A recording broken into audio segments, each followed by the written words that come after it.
The Mercer family was on a summer road trip through the quiet forests of Oregon. Mom packed sandwiches.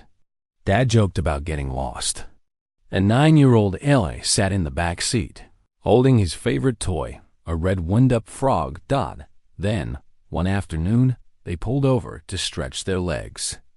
And just like that, Eli was gone. No scream, no struggle. One second he was there, the next he wasn't.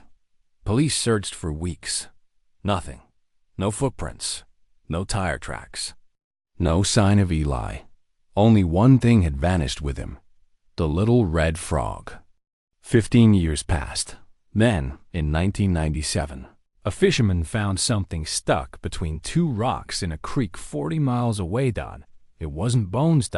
It was a toy. A red wind-up frog, with the name Eli scratched underneath. And that changed everything. It was the start of summer. The Mercer family packed up their beige station wagon and hit the road. Jeff, the dad, wanted to drive through the back roads of Oregon. "Let's take the long way," he smiled. Linda, the mom, held a camcorder, recording little moments, trees, road signs, the kids in the back seat. Their son Eli was 9 years old. He had big brown eyes and a habit of fidgeting. In his lap sat his favorite toy, a red wind-up frog. He called it Freddy. He took it everywhere. He even talked to it sometimes. His older sister, Rachel, wore headphones and mostly stared out the window. The family laughed, snacked on trail mix, and played guessing games. For 3 days, everything felt calm, normal, safe. They had no idea their trip was about to end in the worst way possible. It was day 3 of the trip. They were deep in the woods, driving along Highway 138. No towns, no houses, just trees. Jeff saw a narrow gravel turnoff on the right. "Let's stretch our legs," he said. He pulled in and parked. No signs, no trail markers, just a small clearing and thick forest all around. Linda grabbed the camcorder again. Rachel stayed in the car. Eli jumped out, holding Freddy the frog. "I'm just gonna explore," he said, heading toward the trees. Jeff called out, "Not too far." Linda bent down to tie her shoe. It took her maybe 10 seconds. When she stood up, Eli was gone. She looked left, then right. No sound, no movement. "Eli?" She called. Nothing. She walked toward the edge of the trees. "Eli?" Still nothing. Jeff came around from the other side of the car. "Where is he?" "I don't know," Linda said, panic rising in her voice. "He was right here." The forest around them was dead quiet. Jeff ran into the trees. "Eli!" he shouted. Linda followed behind him, her voice shaking. "Eli, answer us. Say something." They walked in circles, calling louder. Jeff pushed through thick branches, looking under logs and behind trees. The forest was tight, overgrown, and silent. "Maybe he went back to the car," Linda said. They rushed back. No Eli. Jeff checked the road. No cars. No footprints. Nothing. Linda clutched her chest. He was just right here. Jeff started to panic. He ran deeper into the woods. "Eli, this isn't funny." Nothing. 10 minutes passed, then 20, then 30. Jeff started screaming. "Eli!" Linda was crying now, her voice hoarse. "Please, baby, just answer me." The only sounds were birds and leaves moving in the wind. Jeff circled wider. He left markers on trees using sticks and rocks. Still no sign. No red shirt, no frog toy, no broken branches. Just forest. An hour passed, then 2.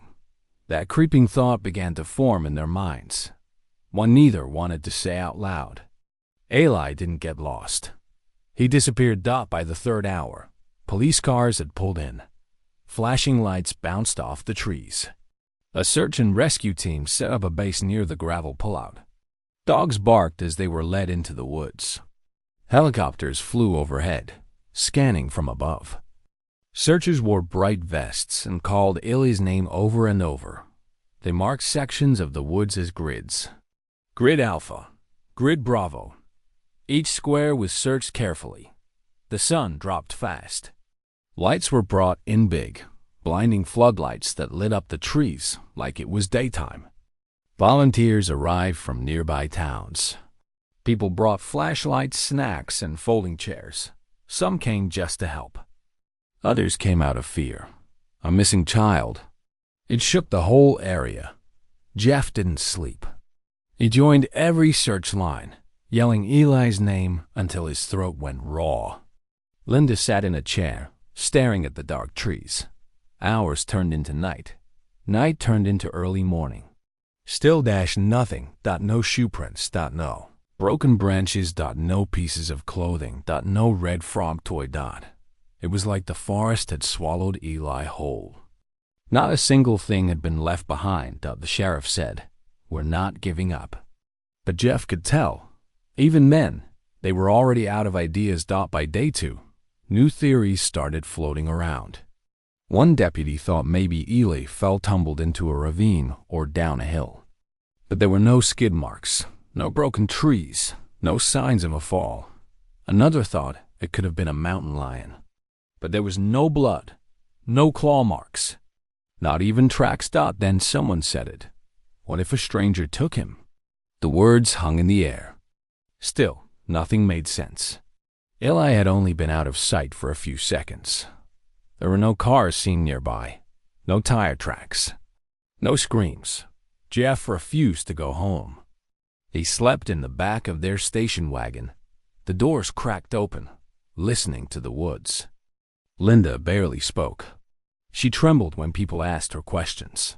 Her hands shook holding a coffee cup. She wouldn't eat. Detectives interviewed them both over and over. At first, the tone was helpful. But by day 3, whispers started, small ones. Parents were the last to see him. No signs of struggle. Maybe there's more to the story. Jeff overheard it. And for the first time, anger pushed through the grief. After 72 hours, the official search was called off. The tents came down. Volunteers left. The lights were packed up. The forest returned to quiet. Jeff sat alone in the driver's seat of the station wagon, staring out at the trees where Ely vanished. He didn't speak. Linda sat in the back seat with their old camcorder. She rewound the tape over and over again. The sound of Ely's voice filled the car. "Look, Freddie can flip." She watched Ely on the motel bed, winding up his red frog and giggling. Then silence. No one had found a body. No one had found the frog. No one had found anything. And standing there in the middle of all that green, whispering forest, it felt like Ely had never been there at all. 2 days after the search ended, Jeff Mercer drove back to the forest alone. He parked at the same gravel pullout. No police, no news vans, just trees and silence.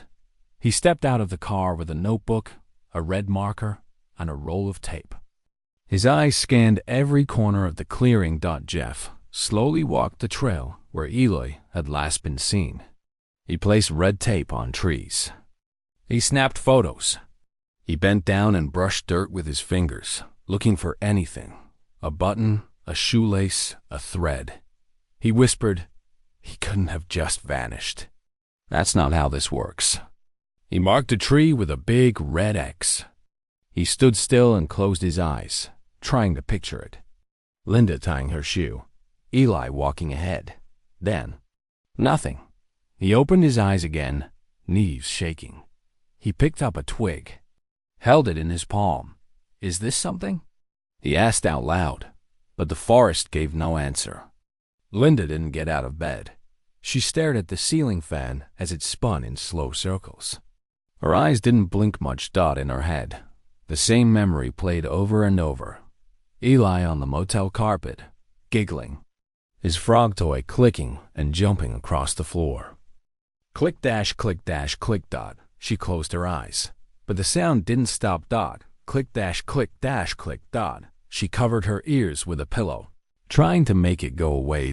Jeff came into the room, stood in the doorway, and just watched her. He wanted to say something, anything, but didn't. Linda didn't look at him. She just kept watching the ceiling spin. Click, dash, click, dash, click. Detectives met at the station to talk through Eli's habits.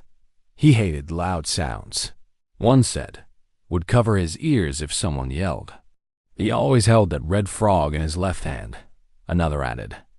Even while eating, they made notes. Every small thing could help.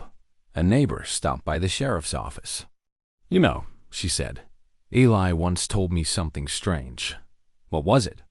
She frowned. He said, if I lose him, I'll disappear too. She laughed back then. Thought it was just a kid being silly. Now, no one was laughing. That sentence stuck with everyone.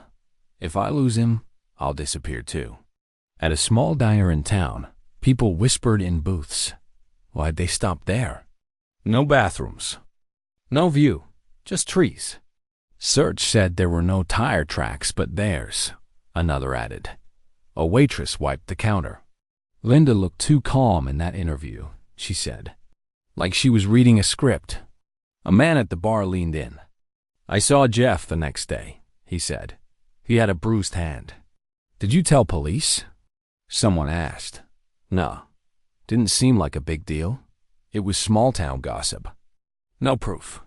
Just voices. But as days passed and no news came, the whispers got louder. People stopped calling it an accident. They started calling it a story that didn't add up. The whispers from the diner didn't stay in the diner. Detectives felt it too.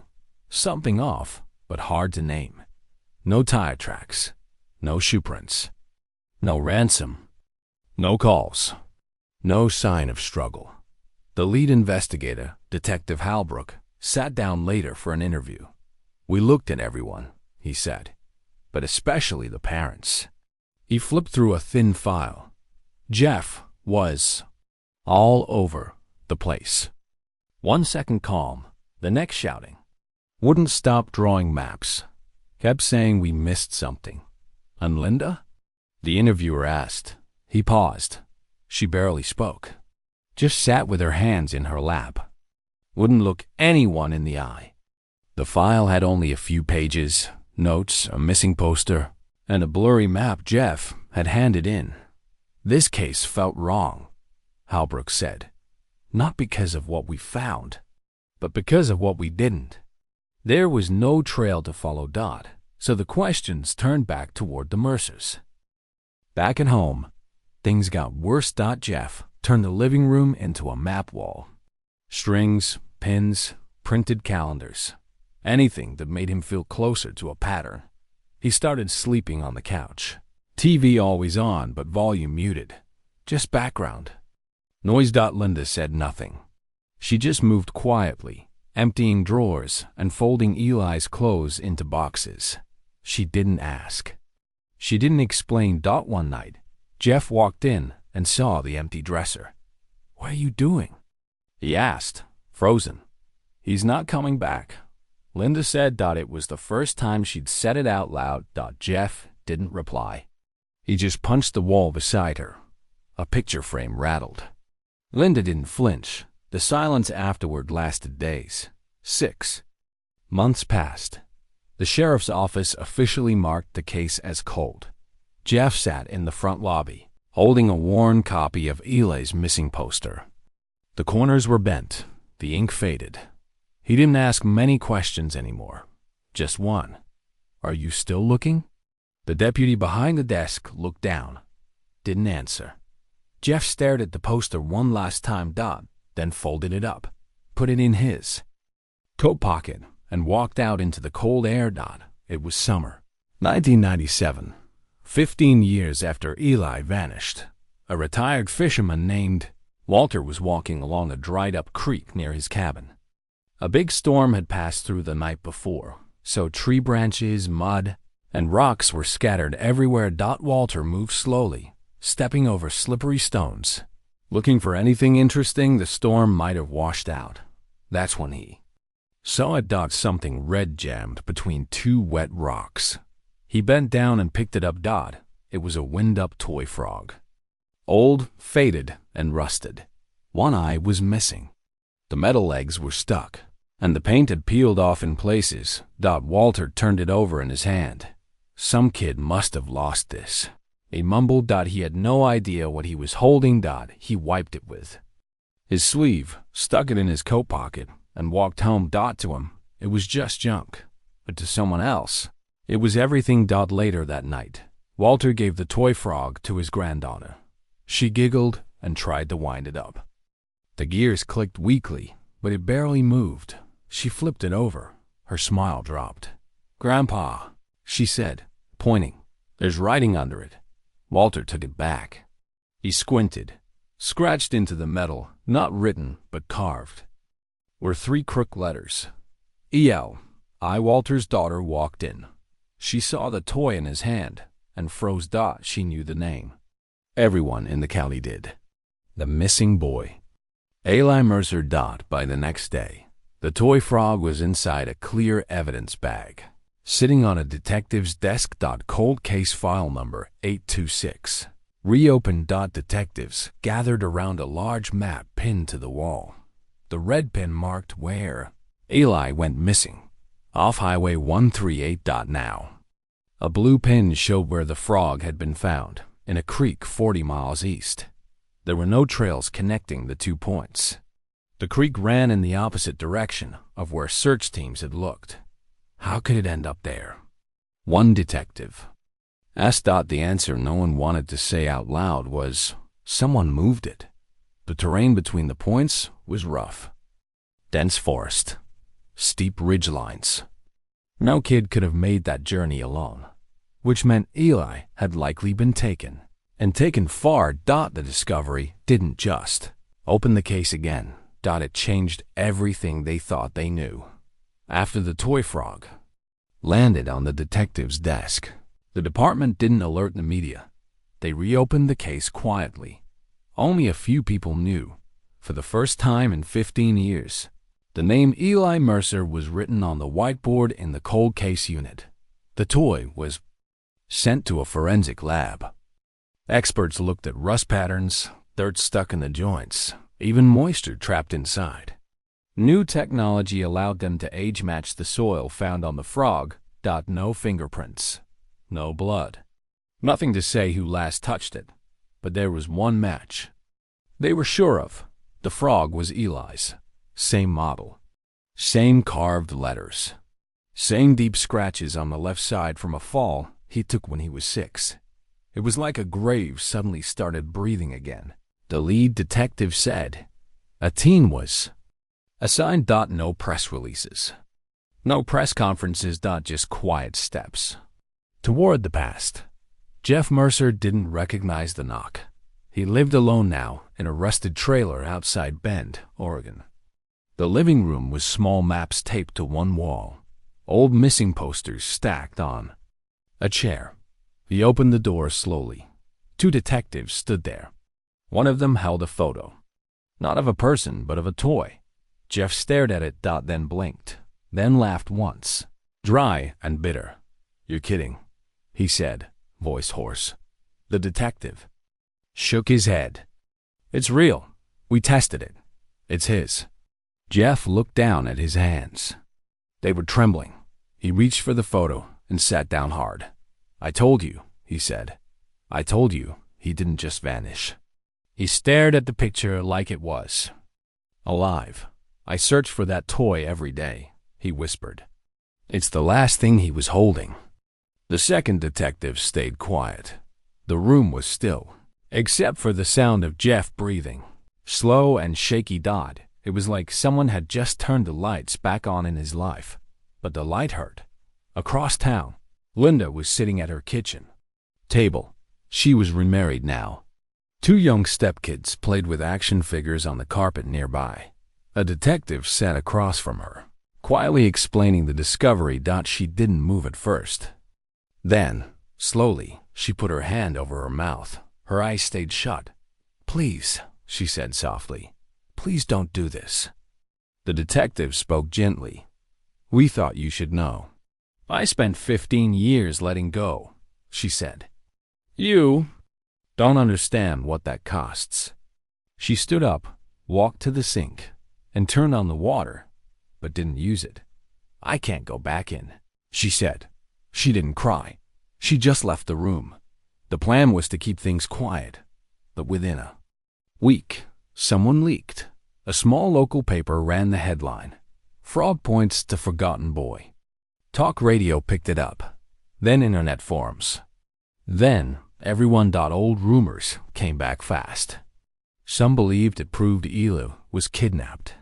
Others blamed the parents again. That frog didn't walk 40 miles by itself, one commenter wrote. A new theory began to spread. Eli didn't disappear. He was moved. People pointed to police mistakes in the early search. Some claimed the frog was planted. A few thought Eli might still be alive. The noise grew louder than the truth. The sheriff's office stopped taking calls from the press, but the damage was already done. The silence was gone. Now, everyone had something to say. 2 days after the story broke, an elderly couple called the sheriff's tip line.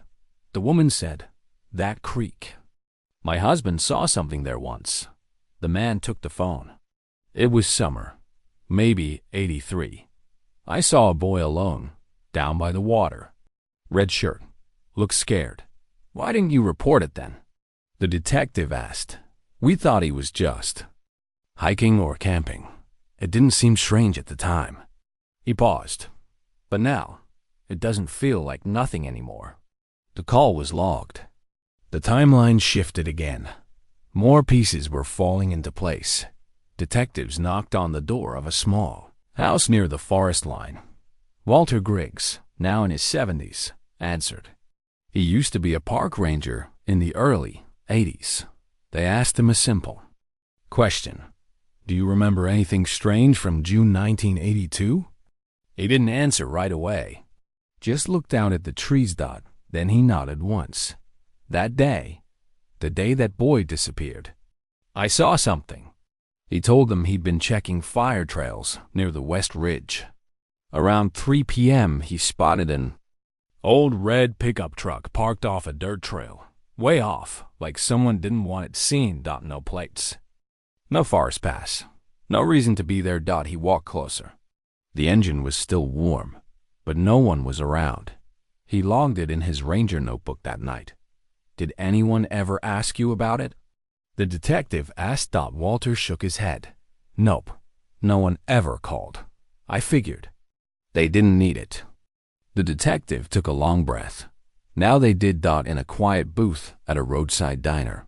70-year-old Marlene wiped her hands on a dish towel. She had worked there since the 70s. Still did. Part-time. The detectives showed her a photo of Eli. She stared at it for a long time.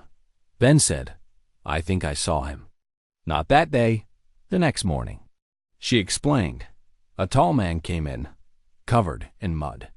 Said nothing. Didn't smile. With him was a small boy in a red shirt, quiet as a ghost. The kid had a little red toy in his lap. A wind-up frog, I think. The man ordered pancakes, paid in crumpled dollar bills, and left without giving a name. "I told a trooper," she added. Gave a full description. He said it didn't match the timeline and probably wasn't related. She folded her arms. "But I know what I saw. That boy wasn't okay. He looked lost." The detective nodded. This wasn't just a lead. It was confirmation. Back at the station, Detective Jensen sat alone in the archives. She pulled file after file of missing child cases from the early 1980s, the kind no one had looked at in years. Then she laid a map flat on the table. 3 red pins, all within a 100-mile radius. 3 children. 3 different towns. All vanished near trailheads between 1980 and 1986. No suspects. No witnesses. No evidence. She flipped through the old reports. Each one had been treated as a separate case. Different departments. No one compared timelines. No one matched patterns. Until now. She leaned back in her chair, Heart racing. These cases were never connected, but maybe they always should have been. Detective. Jensen kept digging. One name kept popping up in the old files. Not a child, but a former state trooper named Art Delgado. He retired in 1985. She called him. He agreed to meet at a quiet cafe. Over coffee, he leaned in and lowered his voice. You ever hear of a girl named Lydia Sampson? 11 years old. Disappeared in '79. Up by Crater Trail. Jensen shook her head. Went hiking with her parents. Walked ahead on the path. Gone in 5 minutes. Jensen asked what they found. Nothing. No blood. No tracks. We said it was a cougar, but I never believed it. Her shoes were brand new. No sign of drag marks. No torn clothing. Why didn't anyone link that to Eli? Jensen asked. Art sighed. Different county. Different case. There was no shared database back then. Each department had their own drawer full of ghosts. Jensen sat back, heart sinking. This wasn't just one missed case. This was a pattern, long, wide, and buried. With more old reports coming in. Jensen brought in a sketch artist. 3 descriptions, 3 towns, 3 different years, but they all described the same man. Tall, wore a baseball cap. Long hair, scruffy beard, always seen near trailheads. Always in a red or maroon pickup with no plates. No name, no prints, no known address.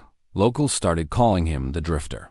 Then, in 1986, he vanished. No more sightings. No more missing. Kids. Just silence. As Jensen's investigation deepened, the town began to remember things it had buried. An old gas station clerk came forward. There was this guy, he said. Late nights. Drove a red pickup. Never spoke. Just stared. He remembered because the man always paid in exact change. Another tip came from a retired logger. Back in '84, he and his teenage son were hiking when they spotted someone deep in the woods. He was digging, the son recalled. Real slow, like he wasn't in a hurry. They thought maybe it was a hunter or someone burying trash. No one reported it. Now. Both of them wonder if they saw something else, something darker. Even small-town police admitted they didn't take these sightings seriously at the time. It was always easier to believe a child got lost, or ran away, or was taken by nature. But now people were afraid they'd just look the other way. Detective. Jensen stood in front of a corkboard inside the sheriff's office. She had marked each known disappearance with a red circle. The result was chilling. All the red dots followed a strange curve, never overlapping, but close. Each one fell within a 10-mile range of small, unmarked roads that cut through the forest. Fire trails. Logging paths, the kind of roads only locals or hunters used. The Drifter, she realized, didn't strike randomly. He followed back roads. Quiet ones. Ones no one searched hard enough. She grabbed a marker and drew a thin red line connecting each circle. That it wasn't just a map anymore. It was a route. Jensen cross-checked every file against the creek where the toy frog had been found. Then she paused. In July 1983, just 1 year after Eli vanished, another case appeared. A boy named Jamie Lyles, aged 10, disappeared while camping with his uncle. Last seen near a fire pit, less than 2 miles from that same creek. The date, July 14th. Eli vanished in July. Jamie vanished the next July. The same place. The same month. The original report said Jamie likely drowned. But now Jensen wasn't sure. She added Jamie's name to the board. Drew a second circle around the creek. She sat back, realizing the full weight of it. This wasn't about one missing boy anymore. This was about all of them. Back at the lab, the frog was tested again. This time, they used newer tool stuff they didn't have in the '90s. Tech carefully cleaned under the rust with a soft chemical solution. Most of the metal was too damaged. But under the back left leg, something appeared. A fingerprint. Not a full one. Just a smudge, a partial print buried under years of dirt and corrosion. It was faint, broken in spots, almost useless. But they ran it anyway. After hours of processing, the system gave a single hit. Dale Renshaw. Deceased. No known arrests. No flagged records. But he was in the database because he once applied for a logging permit that required fingerprinting. The lab called the detective immediately. "We can't confirm he touched it," the analyst warned. "It's just a partial match. But it's the only print we've ever found." It wasn't proof, but it was a name. And after 15 years, that meant everything. Dale Renshaw died in 1999. Heart failure. He was 54. Lived alone. No wife. No kids. Just a rundown cabin near Gray Pines, 40 miles from where Eli disappeared. His record was clean. He worked for a private logging company. Never caused problems. Locals remembered him. Kept to himself, said one former co-worker. Didn't drink. Didn't talk. Just worked. He drove an old Ford pickup, rust red. No plates. He told people he'd lost the registration. A woman who ran a hardware store nearby remembered something else. He'd come in real early. Right. At open. Bought rope, gloves, sometimes food cans. Never smiled. Just stared. Another neighbor added, he had these eyes. Like he was always thinking something he wouldn't say. Gave me chills. But no one ever reported him. There was never a reason to. Until now. Renshaw was the kind of man who vanished without anyone noticing. But now, everyone was starting to remember him. A search team headed into the Gray Pines forest. The land was overgrown and hard to cross. After an hour, they spotted the roof of a structure through the trees. Renshaw's cabin. It had been untouched for years. The wood was rotting. Animals had made nests inside. Mold covered the walls. The team moved slowly, taking photos and video. In the back bedroom, they found a large metal trunk, locked shut. They pried it open. Inside were 3 small objects. First, a child's yellow rain boot, scuffed and muddy. Size 11 kids. Second, a metal lunchbox with faded cartoon stickers. Third, a plastic comb with a smiling bear on the handle. All items were carefully bagged and tagged. None of them matched Eli Mercer's belongings, but each one looked like they belonged to a child. The team stood quietly. This wasn't just about one boy anymore. Renshaw may have died in 1999, but his cabin had stories buried in it, and they were just starting to surface. At the lab, the child's yellow rain boot found in Renshaw's trunk was logged and scanned. The brand and size were common in the late 70s, but there was something else. Tiny faded hearts printed around the ankle. Detectives pulled archived records from cold cases in Oregon and surrounding states. Within hours, they found a match. Lydia Caldwell, age 11, disappeared during a family hike in 1979. Never found. Her parents were still alive. They were shown a photo of the boot. The mother didn't hesitate. "That's hers," she whispered. "I painted those hearts myself, so she'd stop losing them." The room went silent. This case wasn't just about Eli anymore. The toy frog opened a door, but what lay on the other side was a forgotten trail of missing children. One man. One cabin. Multiple victims. Detectives began interviewing people who had worked with Renshaw in the early 80s. Many had moved away. A few were still in town. Most didn't remember much. "He kept to himself," one man said. "Didn't drink with the rest of us. Ate lunch alone." They said Renshaw often slept in his truck instead of going home. He'd drive up into the woods and stay out there for days. "We just figured he liked the quiet." No one ever visited his property. No one ever asked what he did out there. There were no complaints, no calls to police, no suspicions. He wasn't friendly, but he wasn't a problem. People now admitted something that chilled investigators. Nobody looked at him twice, not once in all those years.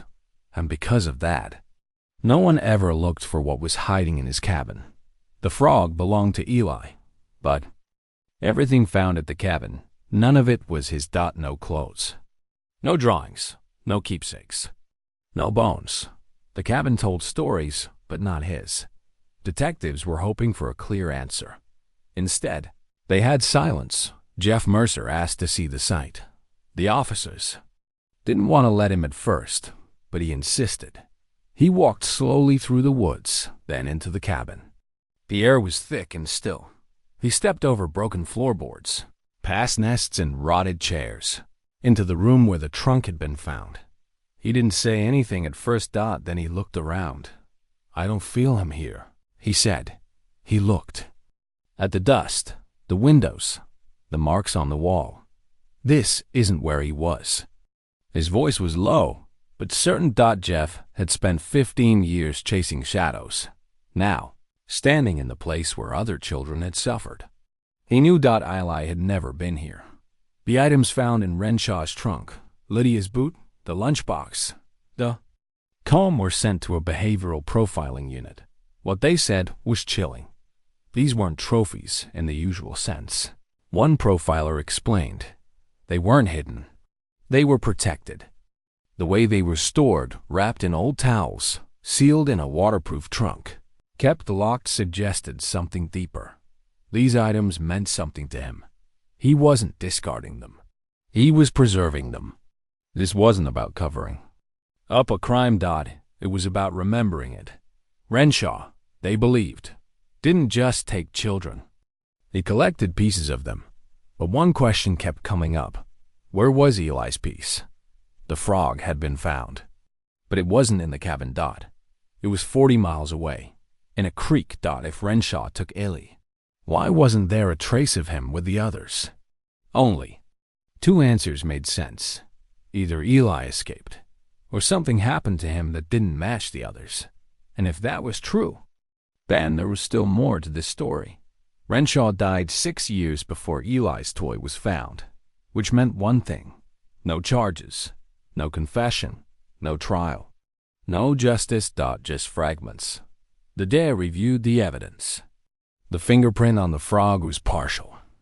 The items in the trunk couldn't be definitively tied to a crime. It wasn't enough for court, but it was enough for families. Lydia's parents held a press conference outside their home. Her mother clutched the yellow boot as she spoke. "I don't care if it holds up in court," she said. "I know this was him. I know now." Jeff watched from his living room, TV glowing in the dark. He didn't blink. He didn't cry. He just stared. Linda didn't return any of the detectives' calls. Not about the frog. Not about the cabin. Not about the red truck. She was done. And Jeff? He was left in limbo. Because you can't bury someone you haven't found. And you can't forgive a man who's already dead. January 3rd, 2000. A small-town newspaper in Oregon opens for the day. Just before 6 a.m., someone slides an envelope under the front door. There are no stamps, no return address. It wasn't mailed. The envelope is old and crumpled. Inside, there's a single piece of paper.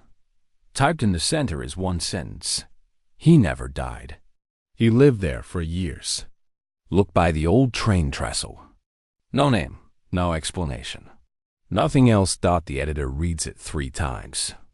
Then he calls the sheriff's department. An officer arrives. He bags the note as evidence.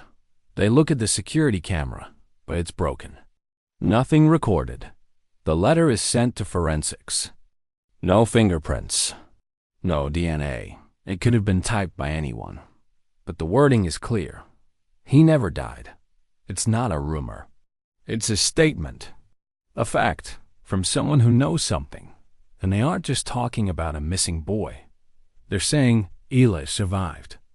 Search teams returned to Gray Pines.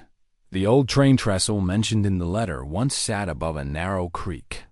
It hadn't been used in over 50 years.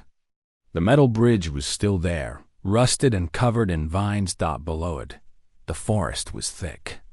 They combed the area carefully, looking for anything unusual. It didn't take long.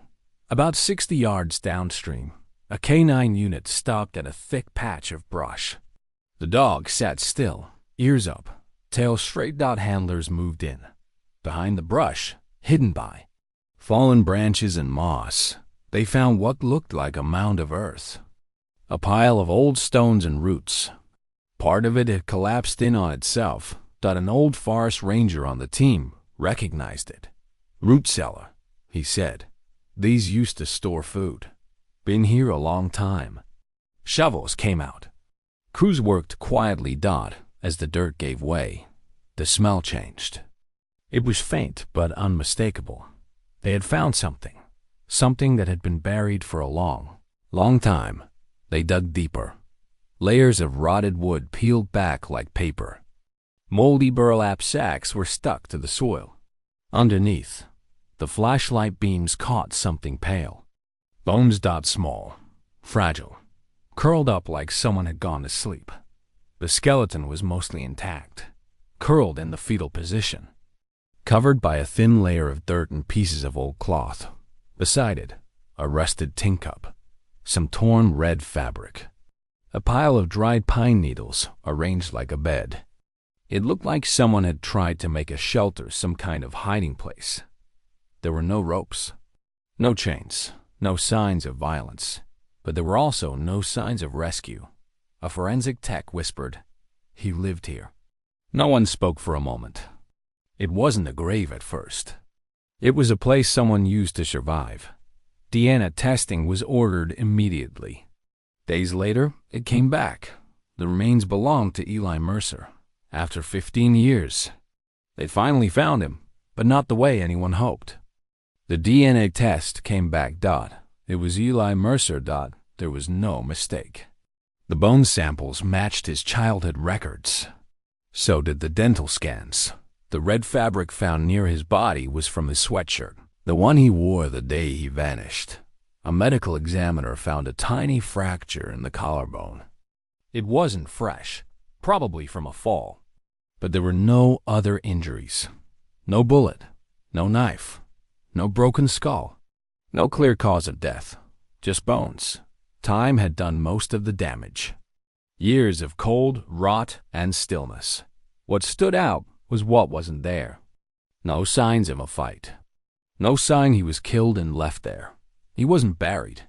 He was left. Now, they knew where he had been. But the real mystery was just beginning. Because what happened in that cellar didn't end with his disappearance. The evidence inside the cellar shocked the team. This wasn't just where Eli died. It was where he lived. For a while. The bedding had been changed more than once. Pine needles were packed carefully. Blankets were moved from corner to corner, showing signs of rearrangement. There were small piles of bones, animal bones, mostly squirrel and rabbit. Some had marks on them, like they were cut or scraped. Next to the bones, blackened rocks. Burn marks. He had made fire. There were no lighters, no matches. But charred sticks showed he tried to survive. The rusted tin cup nearby had black ash on the rim. He used it for heating water or food. Experts reviewed everything. Their guess. Eli was alive in that root cellar for over a year. Maybe 2. Long enough to learn how to eat. How to build a fire. How to stay warm. But not long enough to be found. That changed everything. Because now the question wasn't what happened to him. It was why no one ever found him. A child psychologist studied the photos and reports. The items. The setup. The layout. Her theory. Eli was kept there at first, likely by Renshaw. But at some point, Renshaw either died, left, or simply abandoned him. Eli, just 9 years old, had no way to return to the road. But he had enough strength to survive. The signs were everywhere. The burn marks, The animal bones, the organized piles. He had been left without help, without rescue, without anyone knowing. But he didn't give up. She pointed to the corner of the cellar. Tucked beneath the roots was a flat rock, set like a shelf. On top of it, a tiny piece of wood, carved with lines like a calendar. He was keeping time. She said Eli didn't just live in that hole. He tried to make a life inside it. He waited for help that never came. For someone who never arrived. The root cellar wasn't a crime scene. It was a message. Deputies gathered around. A worn-out map from 1982. Someone pointed to the creek. That trestle? It wasn't even marked back then. The root cellar where Eli had survived and died was just a few hundred feet from the old train line. But no one had ever searched there. A retired deputy leaned forward, voice cracking. We didn't know it existed. It wasn't on our search grid. The area wasn't on any trail. We were using paper maps, walking blind. The forest canopy was thick. Aerial scans in '82 didn't show the hidden mound. And with no GPS, teams had focused on marked paths and campsites. They never went off-route, never looked where Eli actually was. One officer stared at the floor. We were so close, he said. We walked right past him. He broke down in tears. The guilt was heavy. They hadn't failed to search. They had failed to imagine. Eli Mercer was finally laid to rest. The service was small, quiet. Just a handful of family and a few officers who had worked the case. Jeff stood by the grave, holding the toy frog. He placed it gently at the foot of the headstone. The wind picked up. Linda wasn't there. She had said goodbye years ago and didn't come back for this. The preacher spoke softly. He was never forgotten, but everyone there knew the truth. Eli was alone, alive in that cellar for months, maybe years, and no one came for him. No one knew he was waiting until it was too late. The letter that led them to Eli's body was sent in January 2000. It was still the biggest mystery left. Forensics ran full analysis. No fingerprints, no saliva on the envelope, no DNA on the paper. Nothing. But the postmark showed something. It had been mailed from inside. Deschutes County. Just 12 miles from the trestle site. Someone local had known. Some detectives believed it came from a silent witness. Someone who saw Renshaw take Eli, or knew where he was, but had stayed quiet out of fear. Others had a different theory. They thought it might have come from Renshaw's brother, a man named Alan, who lived nearby but had never been interviewed during the original investigation. He had died in 2001, just months after the letter. The case was reopened. But no one could prove who sent it. Whoever they were, they waited 15 years. And then, for reasons unknown, they decided it was finally time to speak. It was cloudy when Jeff Mercer came back to the forest. He parked at the ranger gate, now locked and quiet. No reporters, no search teams, just trees and silence. He walked alone. The old train trestle was still there, rusted and cold. Yellow tape fluttered in the wind, marking the site where Eli had lived. And died. In Jeff's hand was the red wind-up frog. The one from the beginning. The one found in that creek bed after 15 years. He carried it carefully. Step by step, he made his way to the grave. It was simple. A white headstone with Eli's name, the year he was born, and the year he disappeared. Jeff knelt down in the dirt. His knees shook. He placed the frog at the base of the marker. He pressed it gently into the ground with both hands. "This was yours," he said quietly. "You never let go of it. And I never should have let go of you." His voice cracked. "I should have found you." He didn't cry. He just sat there. For a long time, because this wasn't about closure. It was about something else. Kalon saying goodbye. The way he never got to it took 18 years. But Linda finally agreed to talk. She sat in a quiet room facing the camera. Makeup covered the dark circles under her eyes. Her hands were clenched together in her lap. The crew hit record. She looked straight ahead. "I used to hear him," she said, "after we got home. At night, I'd hear the frog, that little clicking noise, over and over." Her voice was soft, flat. Every creak in the hallway, every knock at the door. I thought, maybe this is it. Maybe this is the moment. She paused, swallowed hard. I held on for a long time. But then, I just stopped. She stared down at her hands. The day I packed up his room, I didn't even tell Jeff. I couldn't look at it anymore. The toys, the books, that empty bed. She tried to smile, but her lip trembled. I wanted to believe he was out there. I did. Her voice broke. But you can only break so many times before you stop rebuilding. Tears filled her eyes. She covered her face. The camera kept rolling. Not for drama. Not for show. But because this was the truth. And the truth hurts. The final report was issued by the FBI 2 months later. The headline read, "Missing boy case closed after 18 years. Eli Mercer's official cause of death. Likely long-term. Abduction and eventual abandonment." Dale Renshaw was listed as the main suspect. No charges were filed. He was already dead. There was no one left to arrest. No one to question. The toy frog was returned to Jeff. The root cellar was sealed off. By local officials, reporters moved on. The story was replaced by something newer, something louder. But inside the case file, a thick binder filled with notes, photos, and maps. One thing stood out, a yellow sticky note, small, torn, handwritten in pencil. It read, "Letter still unresolved." No one had figured out who sent it, and maybe they never would, because sometimes the scariest stories aren't the ones we solve. They're the ones that leave a piece behind. After the funeral, Jeff went home. Not to the trailer, to the old house, the one they lived in back in 1982. The key still worked. He hadn't been inside in years. The hallway creaked. Dust floated in the air. He stopped outside Eli's room. He opened the door. Everything was still there. The dinosaur, bed sheets, posters of rockets and cartoon frogs, edges curled. Toy cars lined perfectly on the shelf.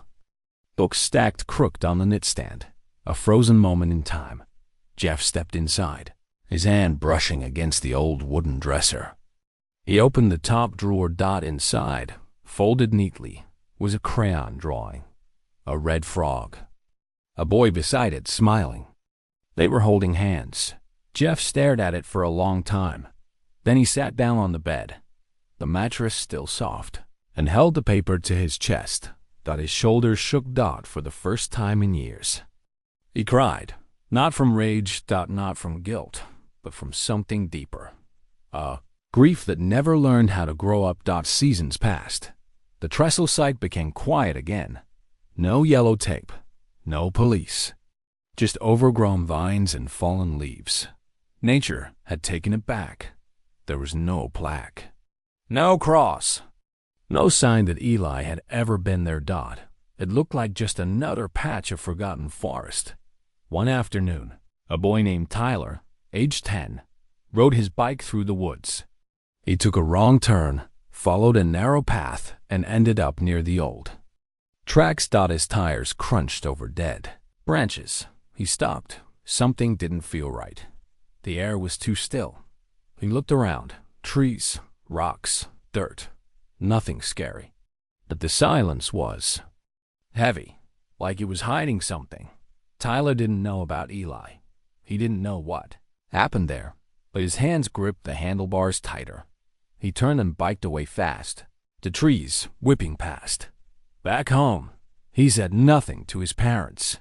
He couldn't explain it, but in that quiet space, something had stayed behind. The anonymous letter, the one that led them to Eli's body, never stopped bothering the team. They ran it through analysis again. The typewriter ink was too smudged to trace the ribbon. The paper? Standard printer stock from the 90s. No unique watermark. The envelope had no saliva. No DNA, but there was one clue. The letter was typed on a Smith Corona DeVille, a popular electric model sold across the U.S. in the late 80s. Thousands were made. No way to track who bought which. Linguistic experts reviewed the wording. Just 10 words, but enough. Their guess? The author was likely a male, aged 50 to 70, possibly retired, likely local. The sentence construction suggested education, maybe law enforcement, maybe military. But that was it. No one came forward. No new tips. No confessions. Whoever sent the letter knew where.